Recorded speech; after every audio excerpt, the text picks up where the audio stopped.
Where in a traditional cinema, the surround speakers are all wired together, so they all get the same signal. In Atmos, each speaker can individually be addressed. So what happens is when you have a mix that has your, let's say, 5.1 bass mix plus all of your dynamic objects, that creates this hybrid of channels plus objects concept of mixing a film. So here's just another quick visual. These would be your fixed channels in the theater. You would have left, center, and right behind the screen. And then you would have a left sidewall array and a right sidewall array for your surround speakers. And then the 0.1 channel is your subwoofer, which is that box behind the screen. So you have sound elements mixed in this format, plus all of the individual objects that you choose to put in any point in space in the room. Those two combined in the mix is what gives you the full Atmos playback. So it's basically an object is audio essence plus metadata. And the metadata is the panning information. So when a sound is moved around a room, there's an X, Y, and Z coordinate basically. So the renderer knows at any point in time where a sound is supposed to be played back in the room. So this spatial metadata and the rendering metadata are rendered in each theater. So every Atmos theater has its own renderer. So really the mix is being rendered live every time the movie's played back. It's not baked into a fixed number of channels.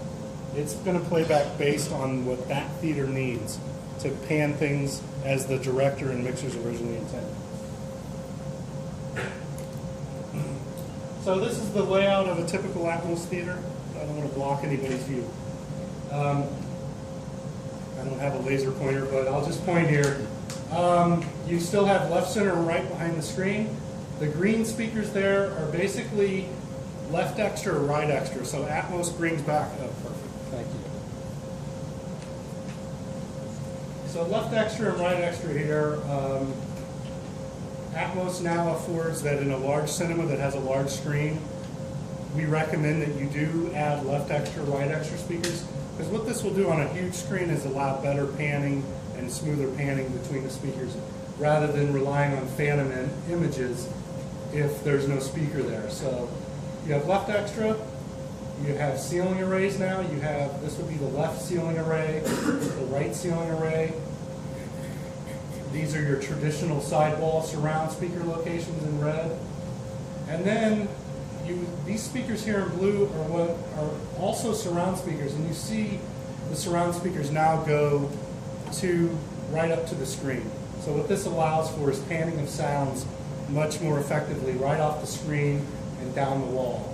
Because with Atmos, you're not stuck with panning a sound to the whole wall. You can now hit one speaker at a time as you pan around the room. So there's a lot of flexibility there. Then the last bit here are the surround subwoofers. So all of the speakers now, even though surround speakers are usually smaller, they're now base managed by subwoofers. So now you get this nice, rich, full-range sound out of every speaker in the auditorium. And this is just a quick, these are the zones for the surrounds. So once again, if you're mixing a movie, you can mix a sound to come out of the entire array, or you can make it an object and make it move to any individual speaker throughout the auditorium by use of a three-dimensional panning. So this is just showing one signal map to many speakers. So that would be if you pan the sound to the array, or if you took a sound and panned it to an individual speaker. You can see each signal, each speaker has its own power amp channel. So this signal can hit here, here, here. And this is what we call a pan-through array.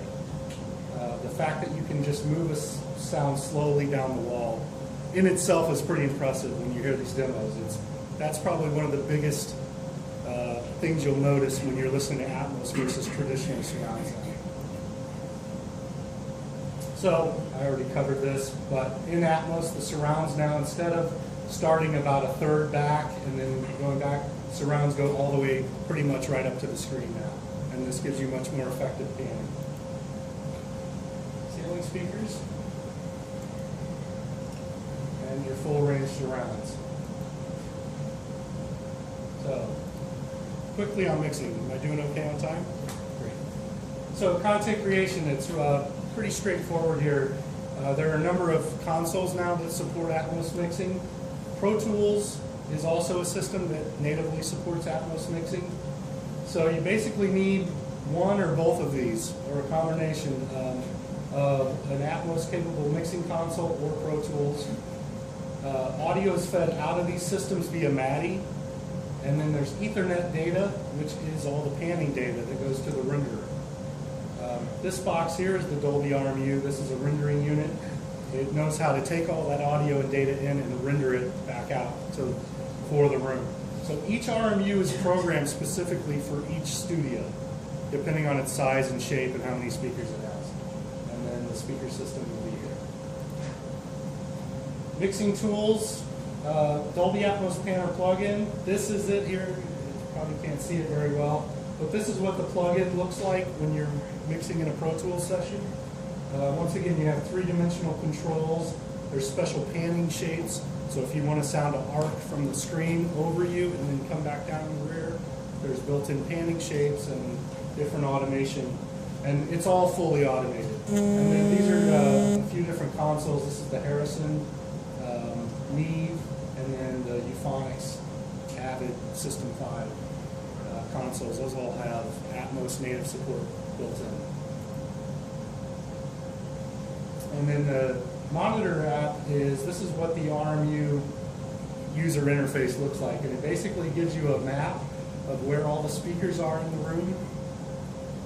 This is the active objects. So once again, the point of you have up to 9.1 bed channels to mix to for building your mix. You also have 118 objects available. So you could have a very busy mix if you wanted to. It will support up to 118 objects of simultaneous information. And then this model here just shows the actual, as you're running, you'll see all the objects moving around in a three-dimensional space. So you can basically get a visual representation of what's going on while you're playing back the mix. So just real quickly, these are my last two slides here. So there's a couple different ways to approach Atmos mixing. When we first started out, naturally mixers and directors and filmmakers were nervous. So they wanted to focus on the 5.1 or the 7.1 mix first. And then they went back, and mixing in Atmos was kind of an afterthought. So they'd already made a lot of creative decisions. So I'd say it limited their creativity a little bit to go back in and really change the mix. So what more and more mixers are doing now that Atmos, everyone's getting comfortable with it, they're doing what's called creating a native Dolby Atmos mix. So right from onset shooting, when they start the very early stages of thinking of sound design, they're thinking in this mindset of, oh, what could those could be objects that I could move in this way. And they're starting to realize the potential of the more creativity they can apply to the sound process. So creating a native Atmos mix means you're pre-mixing in Atmos. Your objects are coming from your source material. You're thinking of soundscapes with all these wild ambiances that you just could never do in traditional surround sound. And then what they do in this mode is our system can actually create we call it re-rendered, but I could also say down-mixed. But it's basically re-rendered versions of 7.1 and 5.1. So they don't have to spend all this extra time mixing to create these versions. The renderer is very capable of creating these legacy versions that end up getting packaged in with the content when it goes to the movie theaters. So in a theater, if by chance the Atmos had a problem or there was some other issue, they've always got the backup legacy surround format right there in the same package. So this is a pretty old slide, but it says Oblivion was mixed this way.